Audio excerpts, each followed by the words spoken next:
And then also that back sun porch was giving me like Studio Ghibli, My Neighbor Totoro vibes. I was standing there looking at it and I just felt this panic rising inside of my chest. This is wrong. I don't know what to say. Well, hi there, friend, and welcome back to A to Zen Life. My name is Marissa, and this is my husband, Mr. Zen. Hi there. And usually on this channel, we talk about all things related to simplifying your life. But today we are going to talk about what I think is one of the least simple things in the world, which is buying a house. I definitely agree with that. It's a complicated process, and I don't think anyone talks about it, even though it's a big part of the American dream. It's so true. Right. Finding and buying a house was a lot harder than we expected. And I know in my empty house tour video, a lot of you said that you're also in the process of buying or saving money to buy a house. And we were getting a lot of questions about our house hunting experience. So because there's not a lot of transparency around this topic, and it's not something that most people talk about, we figured it might be helpful and fun for Mr. Zen and I to sit down and share a little bit about our journey, some of the mistakes that we made, things that we wish we'd known sooner. And then after that, we'll answer some of the specific questions that you asked me in kind of a Q&A session. Sounds good. So actually, our home buying journey started even before we moved back to the USA, didn't it? Yeah, in spring of 2023, right, when we knew we were going to move back to the US. For your job. Yeah, for my job and schools, which I talked about in a previous video. And it's funny because I get a surprising amount of questions from people saying, don't you still live in Berlin? And they apparently didn't realize that we've moved. So if you could please just go down and make sure that you're subscribed with notifications turned on. Because I think a while back there was a glitch on YouTube that was like unsubscribing people and turning off notifications.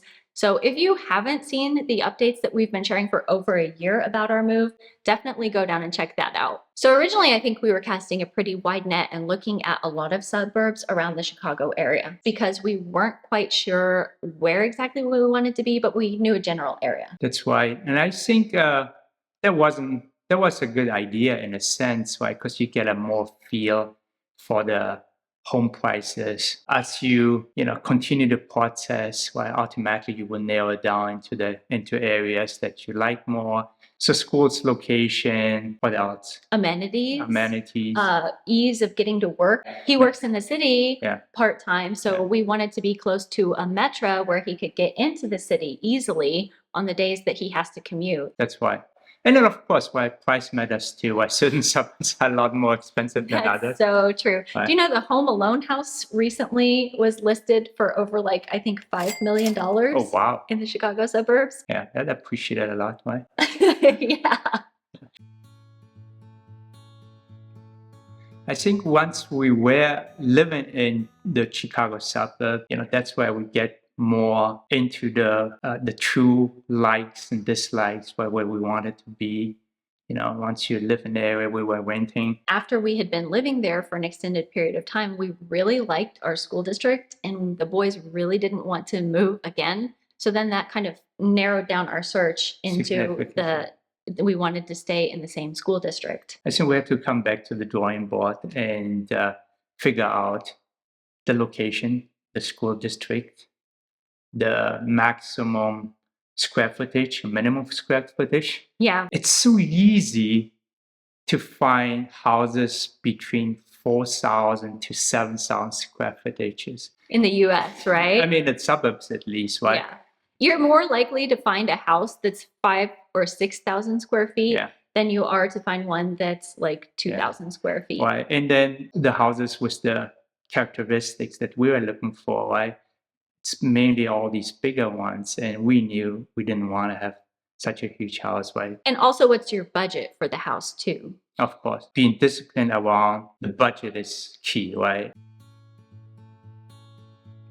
And so I think some people were wondering, how many houses did we see? How many offers did we put in? So we looked at probably hundreds of houses on the apps, Zillow, Redfin, Realtor.com. Yeah. And then we saw dozens of houses. And then we put an offer in on one house and there were 12 offers. And that was an emotional one too. We experienced ourselves. Yeah, Right? yeah. It was 12 offer. We knew it. Yeah, so then our realtor came back to us because we found out that the home was getting multiple offers. And so they were saying best and final by, I think, noon the next day. Right. And so our realtor was kind of pushing us to go a little bit beyond our comfort Oh, zone. not a little bit, I think significantly. I think the realtor was like, hey, if you buy high, you sell high, right? Don't worry about it. But I think we stayed disciplined. So we basically just said, this is what we think the house is worth to us. And that's as high as we were willing to go. And we did not get the house. We weren't even close to getting the house, I think, of any of the offers after we saw the selling price. But we were happy with what we put forward. And maybe it was meant to be because we ended up getting the house that we have now, right? That's right. But we did see other houses after that house that we were close to putting offers on, but there were a lot of compromises that we were going to have to make for these houses too. It didn't have the right lighting. It didn't have the space. They didn't have the amenities. The ceilings were low. Yeah, the ceilings were low, were too old, too much to do. Oh, yeah. All this stuff, right? It's just, you start comparing. Okay. But this one that you bought, definitely, that we bought, definitely. That I bought, just me. Well, I mean, I have to give you credit for that, actually. You picked it, but definitely beat the measurement stick of the first one. Right? I feel like that too. That's why I feel like it was kind of fate. So it was worth the 1 year wait, right? Yeah, it was definitely worth the wait. Okay, so what were some of the things that we did well? I would say we already talked about it. Having a plan is important, right? We already shared with you guys. But I think the other piece is having the right realtor. Yeah, because originally we were working with a realtor that was based out of the city that we knew personally from previous experience. And what we found was because they were so far away, They didn't have the local connections. They didn't have the local connections, first of all. And then also we would schedule to see stuff, but then it would sell before we could even get in to see it. And that happened how many times? 4 times, I think. 4 times, right? Yes. I mean, it was listed in the morning, we moved in the afternoon, right? Literally with some even within like an hour. Yeah, sometimes within an hour. Certainly feels like unethical, right? It might be the listing agent listing the house, but also we're presenting a buyer simultaneously, right? And just did the deal maybe. That definitely happened more than once. Right. We saw it with the listing agent was the selling agent too. So kind of like an insider deal going on. But then so our lesson was, okay, maybe we need to have someone locally who knows the market, has relationships with people, and can get us to these places as fast as possible. Yeah, I think at least at the level where they know the other listing agent and pick up the phone, call the other listing agent, hey, my client is really interested. Can we see it ASAP, right? And at the same day, right? That's, I think, to that level. It's in a competitive market, you want to move fast. Speed is everything. Yeah, so we found someone at one of the open houses that we went to that we clicked with, and she was able to do all of those things for us. Yeah, I think another thing that worked out really well was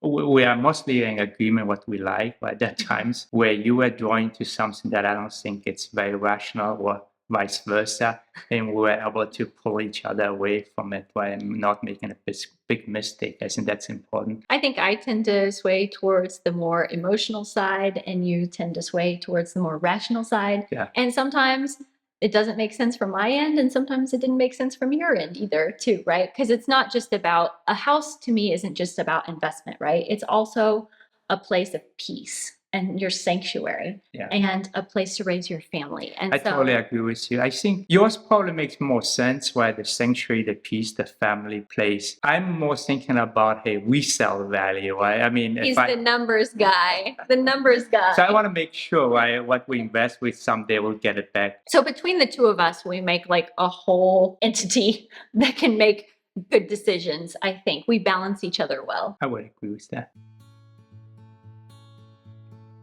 So then maybe now we should talk about some of the problems that we encountered and some of the mistakes that we made. Yeah, I would say the one area we could have done better is preparation for the attorney review period.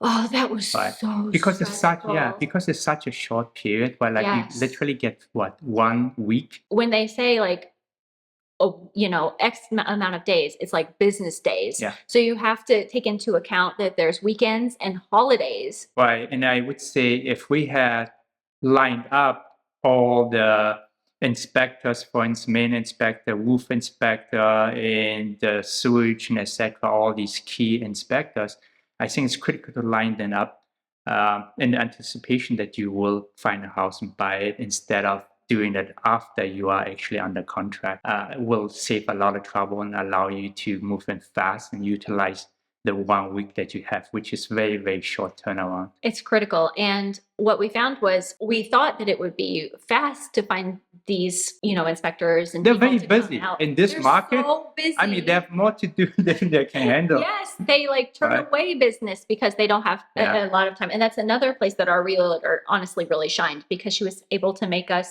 referrals. And when we dropped her name in a text message, they call us right back. Yeah. Right. Yeah. And then there was another problem that actually extended beyond the attorney review period. And that was a problem with getting a survey of the property line. Oh, yeah. So we had been asking for them to provide us an updated survey of the property line during the attorney review period, and we didn't get it until after the attorney review period. And in fact, we didn't see it until the morning that we were supposed to be. Yeah. Why the down payment? Why? Right. So Yeah. I was on my way to the bank, decided to stop by to the house, just thinking, these guys know what they're doing. But I was standing there in the yard with this plot of survey, looking at it, and I just felt this panic rising inside of my chest, because I was like, this is wrong. Yeah. This is dead wrong. It moved the line by 10 feet? 20 feet. 20 feet. 20 feet off in the back. So I called him. He was at work. I called him on the phone, panicking, and I said, you have to get here now. This is not right. We have to figure this out. So we were scrambling. Yeah, I was at a very important meeting, actually. I was like, I got a little small emergency. I need to leave. So when I was looking at the property line, I had the old map, and then I had the new updated one that they provided us, and I laid them on top of each other, and I could tell that they weren't matching up. And the front points were the same, but somehow the back had gotten shifted so that a huge portion of our yard was now supposedly belonging to our neighbors. And then on the other side, a huge portion of our neighbor's yard now belonged to us.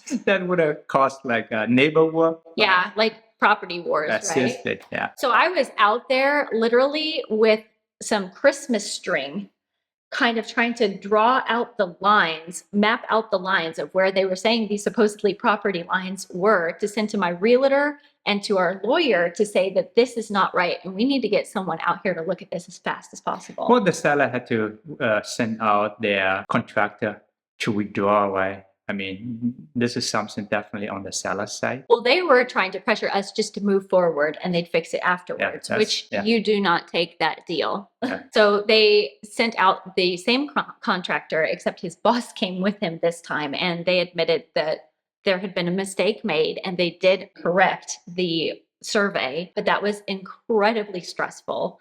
Very stressful. Definitely make sure that you check and double check all of the information that you're getting, and ideally get it while you're still in attorney review. That's where you have still the power of backing out if something, you don't agree with it, right? So once you pass the attorney review stage and make your second down payment, you basically are locked in. And if you want to break the contract, you lose your money, your down payment.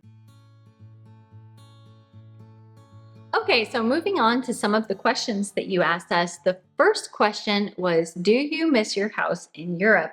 I definitely miss my house in Europe. In fact, we're currently here. Our relatives are kind enough to let us stay. Yeah, so we're renting it out to our in-laws, which means that maybe once a year we'll be able to come back and visit. And we really miss this house a lot. It's so nice being back. I think it's perfect. I wish I can just lift it up and transport it over to the US. Yeah, that would be ideal. Find down in the best location we want. Yeah. If I could just teleport it there, that would be perfect. Oh, yeah. Yeah, but we're lucky to have this place to come back to that gives us kind of an anchor to come back and visit with your family. And that's one thing we've definitely been missing in the USA, is not having family close by and not having a support network, right?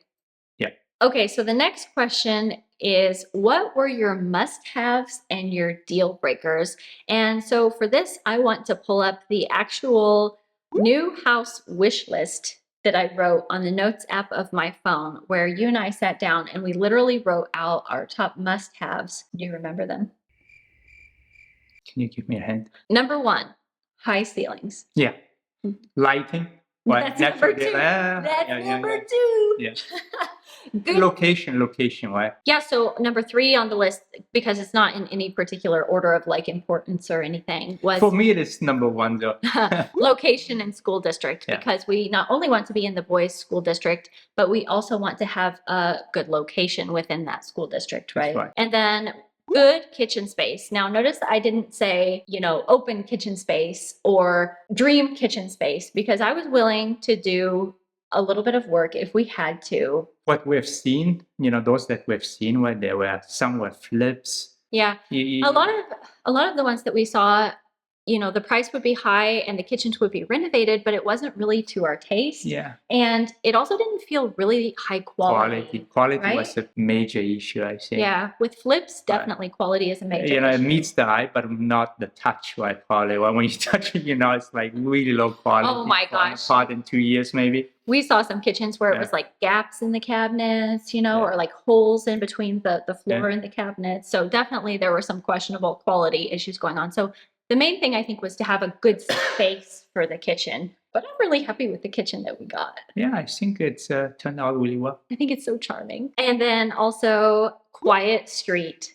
So that was another big thing for us, because not close to any major. Yes. So a lot of the houses that we're seeing coming on were on major streets where there was a lot of traffic noise. And our current home here, one of the things that we love about it is that it's so quiet and peaceful. Definitely want to have a quiet and more sanctuary way. Yeah. Peaceful. We keep coming back to that word sanctuary, but that's really something that we look for in a house, right? And then also office space for both you and I, because I work from home. So I have to have a space for me to do. Yeah, and I have a video hybrid editing. schedule where I go to the city 2 to 3 times a week and work at home for the rest of the time. Yeah. So we wanted to have dedicated office space for him and for me. Now I'm thinking that mine is kind of going to be in the bedroom, because that's where the better light is and I don't need a lot of space. You're probably going to be in the den area where there's more room to spread out. You can have a desk and you can take meetings and calls in there without us, bothering each other. Appreciate that. I know you had to sacrifice that. That's okay. I don't mind. Yeah. I think it's a beautiful space. I'm sure I'll be storing some of my stuff in there. No problem. Another thing that we had on our list was a nice yard with mature trees. So this is something that we have never had, because we've never had a house. We've always lived in like condos or flats. And that's what you've always lived in, right? Yeah. Ever since you were a kid. Ever. And then I grew up in a house, but then I haven't lived in a house since I was like 17. So that was something that we wanted to try out. However, I think we're quickly realizing that a yard is a lot more work than you you realize, right? We clean up the leaves and everything, and then the next day it's all over again. Yeah. Leaves, pine needles, and cicada bodies. They're so gross. There's a lot of hidden costs and maintenance about things, right? You've already fixed some parts on the roof. Right. You've already done some caulking work and fixed some pipes and things. I had to figure out the sprinkler system, which is something that I didn't even think about, when we were moving in, is how to, run a sprinkler system and program it and all of these things. So definitely in a stage where we're trying to figure things out. There's going to probably be some surprises for us in the future.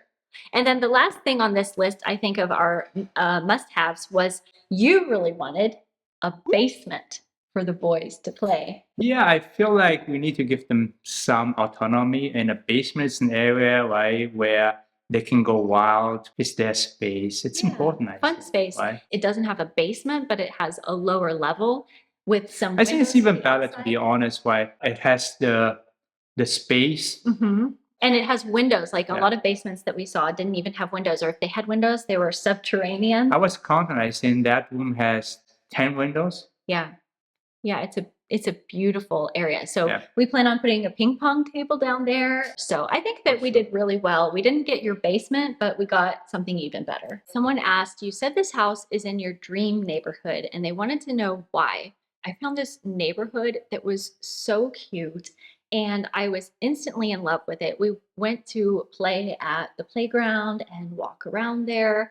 And it's an older neighborhood that's very quiet with a lot of mature Yeah, trees. and it's bikeable to a forest. Yeah, so there's like hiking and biking trails where Yeah, you can very easily access those from that neighborhood. And we really liked that it had like a cozier feel and it's a lot quieter versus some of the newer houses that we had seen. They're packed so close together, they're like sardines where you're staring into your neighbor's window as you're doing the dishes. So we wanted something with a little bit more space and privacy.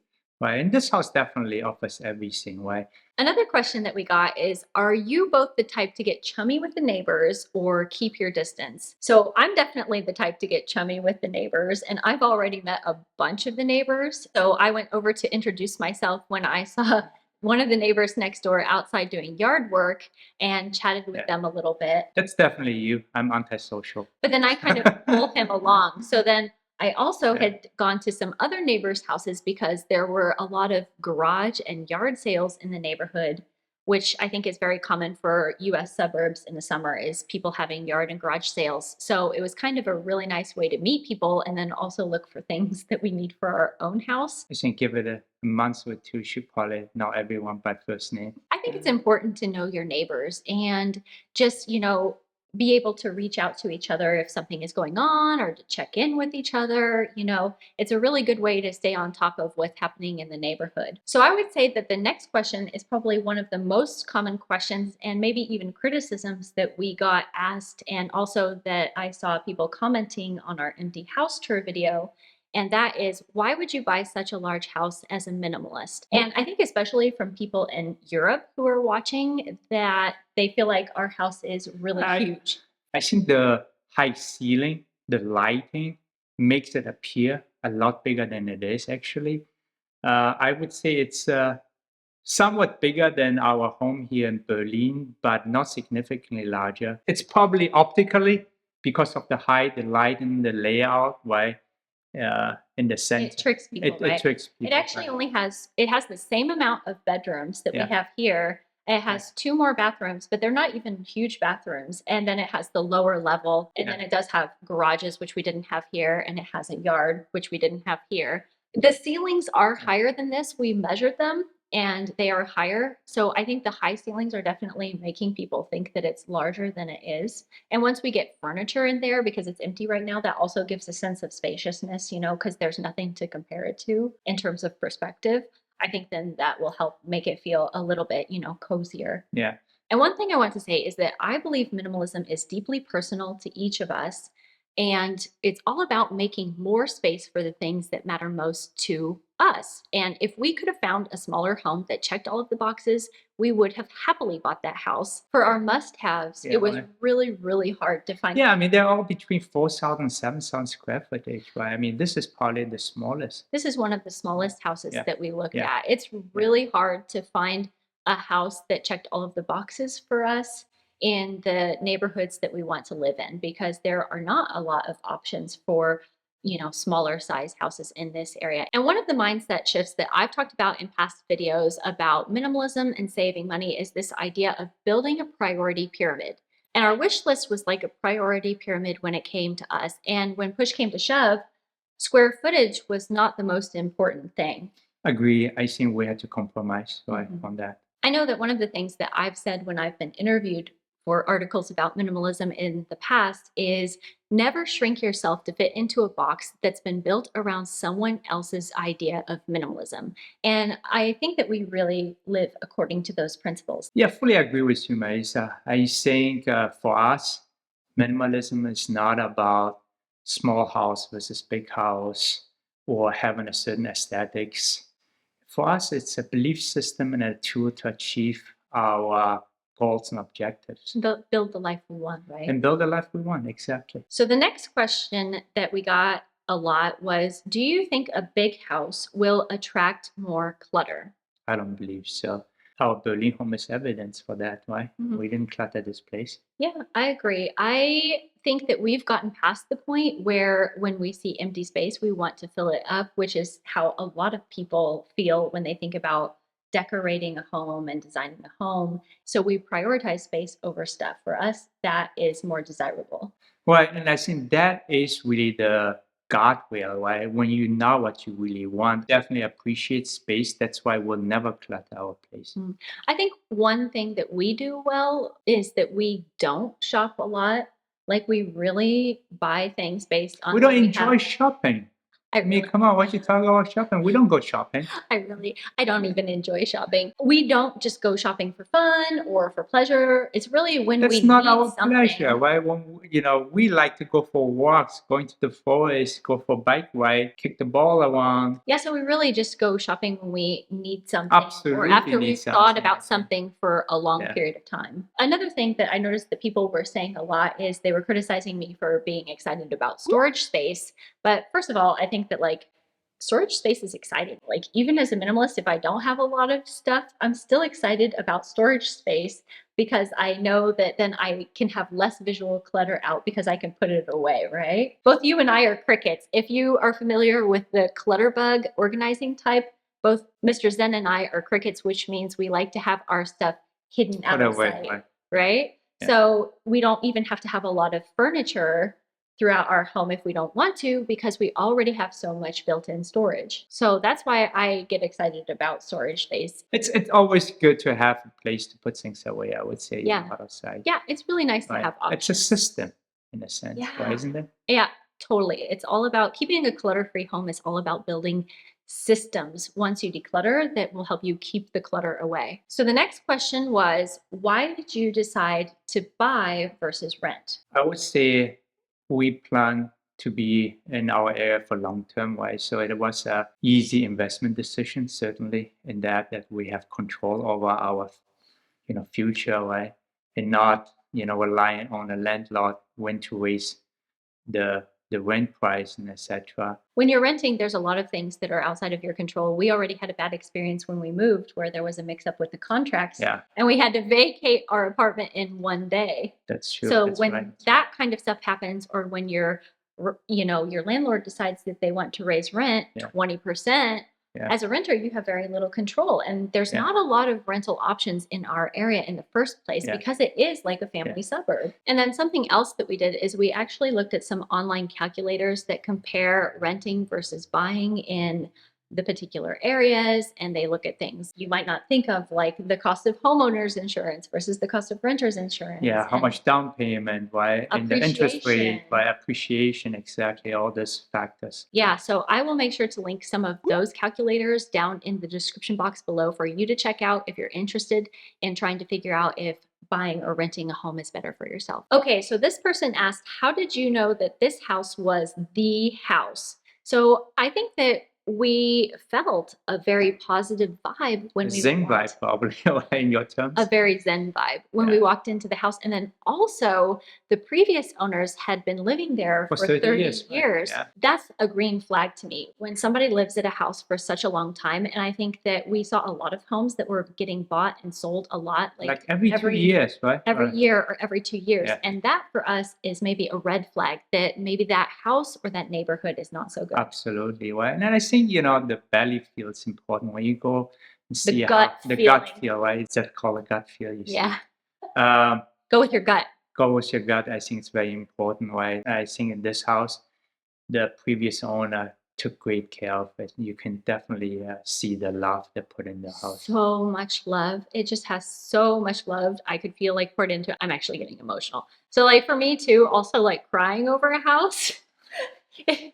That's something that was like, this is the house, because I was getting emotional about it. And then I did get a comment from someone who said, very beautiful home. It doesn't look like an American home. It looks like an Asian home, and asked if we're still living here in the USA. I totally agree, especially when we went back out onto the sun porch. First of all, I thought that the yard and then also that back sun porch was giving me like Studio Ghibli, My Neighbor Totoro vibes, like a very calm, peaceful, warm place overlooking all of this green space. Yeah, and going back to quality, right? I think those windows are so high quality. Once you close it, you don't hear anything from outside, right? Yes. I mean, Not even the cicadas that are as loud as yeah, airplanes right yeah, now. absolutely. We are still in the US. We're in the Chicago suburbs, but I agree that the house does have kind of like this Zen vibe to Very it, zen, I would say. Yeah, which is very, probably one very of the zen. reasons why we liked it. Yeah. This person asked, are you going to film makeovers for us? Yes, I am. So make sure that you are subscribed to my channel if you haven't already, with all notifications turned on so that you don't miss them coming in the future, because we have a lot to figure out in this Yeah, house. it's a very, very unique house. And we hope to do it credit. And I'm Yeah. excited to see what the end result is, because honestly, as of right now, I have no idea. Okay, so next question is, do you consider this house your forever house? I have to disappoint you. I already know the answer to this. Yeah. I don't think any house is forever house. In my view, personal view, I think we're just guests of a house, right? I mean, literally, that's why I think we should always, treat the house respectfully, Care and care respect. for it. Be good stewards. Yeah, that's the right term, like be good Mhm. stewards. It's very difficult to predict, right? Right. You But know, then also, one of the next questions that I got was, do you think you'll return to Europe at some point? And I think that also it's colors also our very likely, decisions. that there's a possibility or a chance for that too. I mean, who knows Yeah. what the future has in store for us? Yeah, I could see us after the boys have graduated high school If they want, selling. yeah, if they want to come back to Germany for college, I would support that. Yeah, I could see us then selling the house and moving back to be here again. But we change the world around us change. Yeah. Well, you never know what's in store for us. We thought that we were going to live in this house Forever. Exactly. forever, for the Right. rest of our lives. Right. And then stuff happened that was outside of our control, with you losing your job and the boys' school situation here. Yeah. So that kind of pushed us to make the move back to the USA, which was very unexpected. Yeah, I would say, yeah, we have to be open-minded And remain flexible. flexible. Okay, and then the final question that we're going to answer is, how did you afford this house? Do you have any money saving tips to share with us? I think this can be probably a topic on its own. It's pretty vast. But in a nutshell, I would say, why it's early on making good financial decisions. Always consistently invest, saving, right? But not just save and put it in a bank account.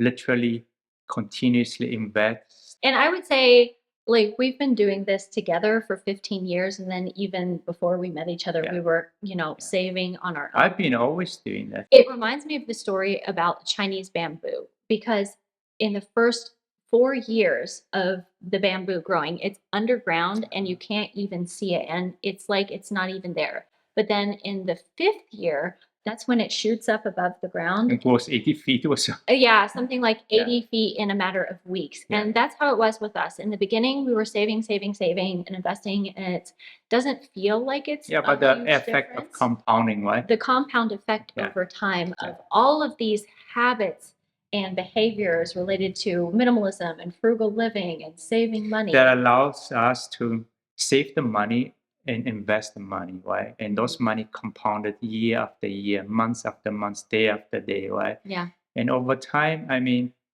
that's probably the best approach to grow your money and have the money to buy a house. Yeah. Right? This is something that we've been building routines and habits and systems around for the 15 years that we've been together now, and then refining those. There were times when we were saving 50 to 75% of our income, where we were very, very extreme. And I feel like only now we've started to recently relax a little bit more and spend a little bit more money on things that bring joy to us, like experiences. And education. Yeah. And, hobbies and sports for the boys too, Yeah. like swimming. But I've actually already done a ton of videos on this topic where I've talked about budgeting and frugal living hacks and ways to save money and personal finance lessons that have changed my life.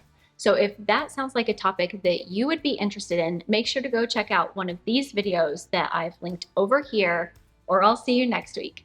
Until then, take care. Bye-bye.